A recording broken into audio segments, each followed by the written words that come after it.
আসসালামু আলাইকুম চাচা। ওয়ালাইকুম আসসালাম রহমতুল্লাহ বরকাতু। ভালো আছেন? ভালো আছি ভালো। পাট ধরছেন? হ্যাঁ, তো এখন এই জ্যৈষ্ঠ মাসের শেষ মুহূর্তে এসে আপনি পাট ধরছেন। মানুষ দেখি আষাঢ় শ্রাবণে যে পাট কাটে, এত আগাম পাট কাটার কারণ কি? এই আগাম কাঠি চৈত মাসে বোনা, আগাম কাঠি ছালে হয়েছে, এখন দাম পাওয়া যাবে। ভালো দামের আশায় আগাম কেটেছেন? হ্যাঁ, এই পাটটা কি মাসে বোনা ছিল? পয়লা চতি। পয়লা চৌতি। হ্যাঁ, তাই ছাল কেমন হয়েছে? খুব ভালো ছাল হয়েছে।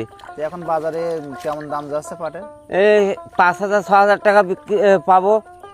এখন যে আঁশটা পাচ্ছেন আপনি, আষাঢ় শ্রাবণ মাসে যে পাটটা কাটবো ওই রকম আঁশ হচ্ছে কি? হ্যাঁ, হবে। এই আগাম করা তো টাকা জায়গায়।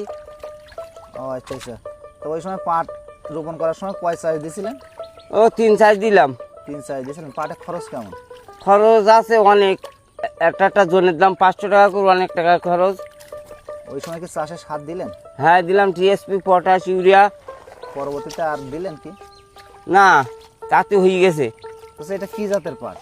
এ বনকিন, ওই যে ভারতের সেই মহারাষ্ট্র বনকিন। বঙ্কিমগিরি, হ্যাঁ, এই পাটগুলোতে আঁশ ভালো হয়। খুব সুন্দর আসে। এই দেখেন কি সুন্দর আঁশ হয়েছে। কয় হাত লম্বা হয়েছে পাট? এই ধরেন 8 হাত তক লম্বা হয়েছে। 8 হাত। হ্যাঁ। তা আপনি কয় বিঘা রোপণ করছিলেন? এই 1 বিঘি। 1 বিঘা। তো 1 বিঘা থেকে পাট বিক্রি করে, পাট খড়ি বিক্রি করে কেমন টাকা উপার্জন হবে মনে হয়? পাট কাঠি বিক্রি করলে ধরেন আমি পাবো প্রায় 7-8 হাজার টাকা পাবো। পাট খড়ি? হ্যাঁ।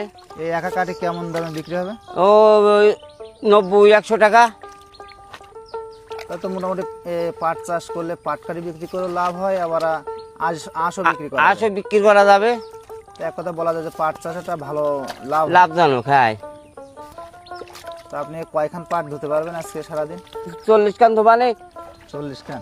হ্যাঁ। পাটের আটি তো মোটামুটি ছোট আছে, এই কারণে। হ্যাঁ, 40 খান। ছোটোর কারণে। নাহলে তো অনেকে 20 কান বা 25 কানে বেশি ধুতে পারে না। এই বেশি মোটা করে বাড়লেই খারাপ হয়ে যায়। ও আচ্ছা, পাটের আটি ছোট করে বাঁধলে বেশি ভালো হয়। আচ্ছা, এই পাট যখন আমরা জাগ দেন তখন কি কাদা দিলে ভালো হয় না শ্যাওলা বা কলা গাছ দিলে বেশি ভালো হয়? ও শ্যাওলা দিলে, কলা গাছ দিলে ভালো হয়, রং ভালো হয়। রং ভালো হয় তাই না? কাদা দিলে কালো হয়ে যায়। হ্যাঁ, কালো হয়ে যায়, নিশ্চয় না।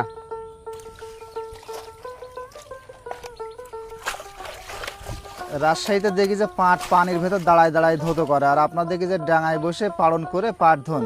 এই আরো ভালো, ডাঙায় বেশি আগুই ভালো।